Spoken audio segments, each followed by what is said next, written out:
This is like number 3 today. I'm actually right now back in Bluff because we're helping my daughter, and we dropped off dogs once. They all do the dog rescue, and they have friends that do dog rescue. So they're helping a friend move a trailer. I guess they're going to move to Rockport, but they didn't have anything ready. So, like, I guess the dad asked, do you know how to do all this? And that's fine. So I had a friend once, Emmett, and he said, John, you got a bunch of your street friends, you can help me move my apartment. He had to move out. It was in town a few years ago. I said, okay, I'll bring some of my friends. But nothing was packed. I used to work for Beacons, moving and storage. And, there's a way you pack things. But when we got to my friend's house, Emmett, years ago, nothing was packed. So I was like packing things, and I had to make sure. Okay, so we're back in the Bluff. By the way, as we pulled up, my friend Austin, I think he'd be okay with it. He sometimes stays right on this block. He has a relative that lives here, and it's really nice. It's right off the water. But he told me he's not staying here anymore. And as we drove down, I won't show you there, but there's a vehicle of another friend of mine parked here. Sometimes he parks, his name I think is Craig.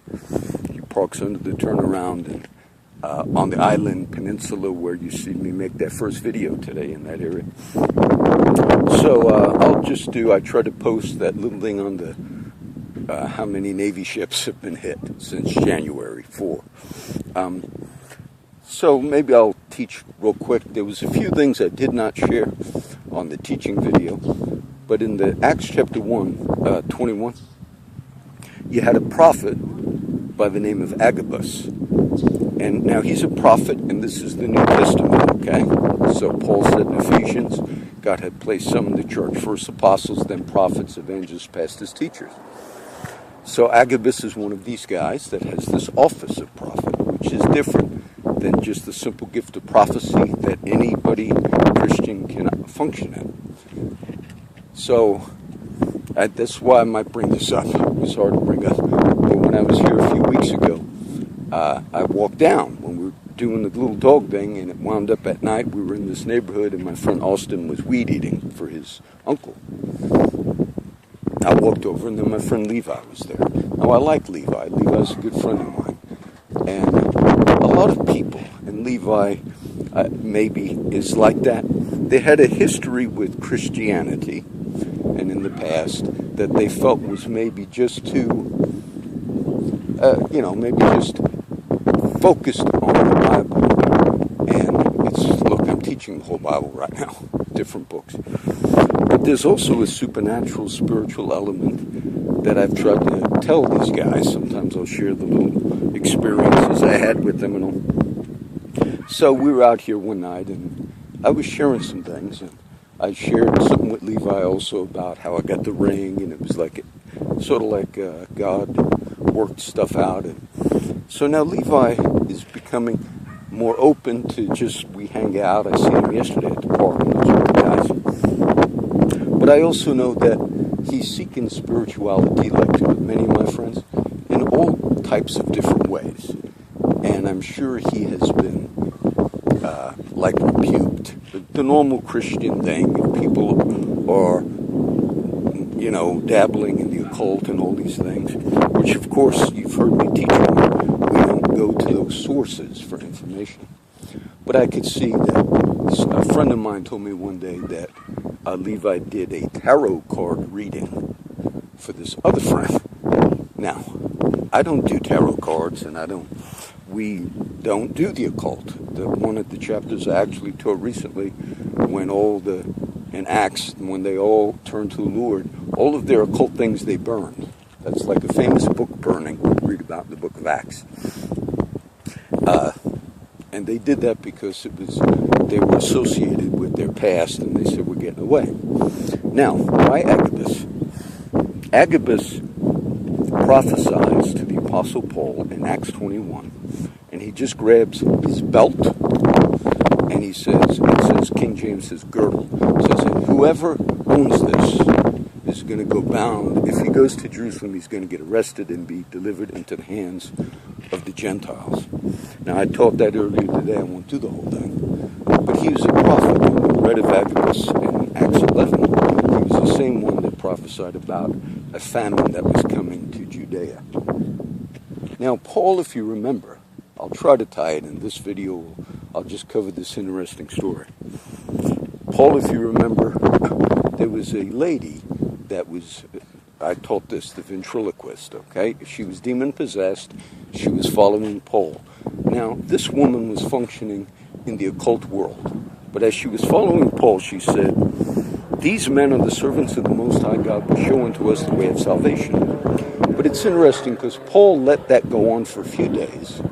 And then he said, "That's it." And he rebuked the spirit of divination out of this woman. And then the people that made their living making shrines and so forth, they said, "Look," and this woman was also used as a moneymaker for her bosses, for fortune tellers. Okay? And so there was an uproar. I taught that in Acts. But what she did was she knew, and now this is from the demonic realm, she knew that Paul was actually sent by God. And so in the realm that we don't justify, meaning sorcery, witchcraft, all that, but they can see into the power of God that's in the church. So, when I was at the mission about a week ago, and like I told you, some of my friends dabbled, and they've had a bad, maybe background in Christianity, and so they seek. A lot of people, that's why they get into the New Age movement. All right. So as we were sitting there, the guys had a certain incident that came up, which I spoke on, about my friend getting hit by a car. And my friend threw down like a tarot card next to me. And the tarot card was the card of her. I think he was waiting for me to say, which I do say, that that's how dare you, have anything to do with any of that. But he's heard that a lot. Remember, Paul let that woman who was doing it through the occult, but he let her do it for a few days. And then he rebuked the spirit out of her. So when I saw the tarot card, now the tarot card was, and I don't do tarot cards, okay? But I thought I'm going to look up just the definition of it. And the definition of that, you isolate yourself in a manner to strengthen spiritual mastery and so forth.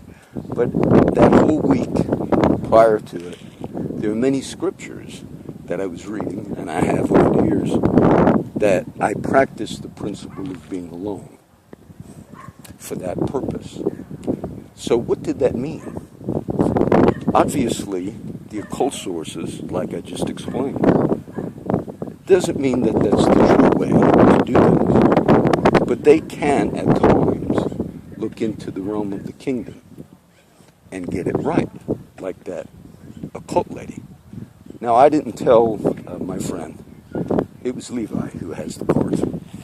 I just said, "Oh, that's a tarot card." And then he had a few other things that he was doing that were in the areas of spirituality where he kind of, I guess, over his life went into. And he's a good kid, Levi. But it's interesting. He's heard me talk about God, and I've shared some things with him. And when I seen him yesterday, I didn't see him in about a week, and I was at the park yesterday, and he gave me a big hug. "I love you, Brother John." And it's not that I'm compromising, because he's had the rebukes before, okay? He said one time when he was homeless, he said, John, one time when I was he goes to different places, Levi, and he even goes to New York. He said one time he walked into a town, and it was an old Bible town, Bible Belt town.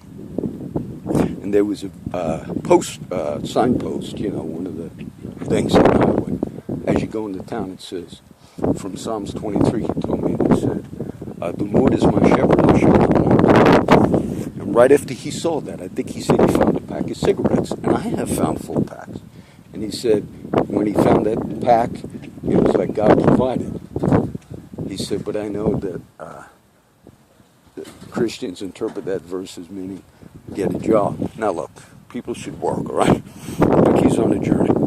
He said, and I know that people say that means God will provide. I said, no, actually, the way that happened, that's Psalms 23. As my shepherd, I shall not lack, meaning God will provide. I said, no, actually, Levi, when you find that pack of cigarettes, I said, because that's happened to me. I said, even if I'm teaching and I make a video, if I find a pack of cigarettes, I show it. I said, look at that, I found. Okay, so I'll figure I'll share that, being I'm kind of back just for a little while in this neighborhood. We're going to go to Rockport. We're helping the people pack right now, and I'll do another one over there. So I was careful to share that story because we don't justify, and I don't justify any of that type of stuff. But I think that was a witness in a way that I was not. Oh, there goes another friend. I don't know his name offhand, but I think that was like a testimony in a way. Okay. So we'll end it. This is, I'll title this The Bluff because I'm just kind of doing it that way today.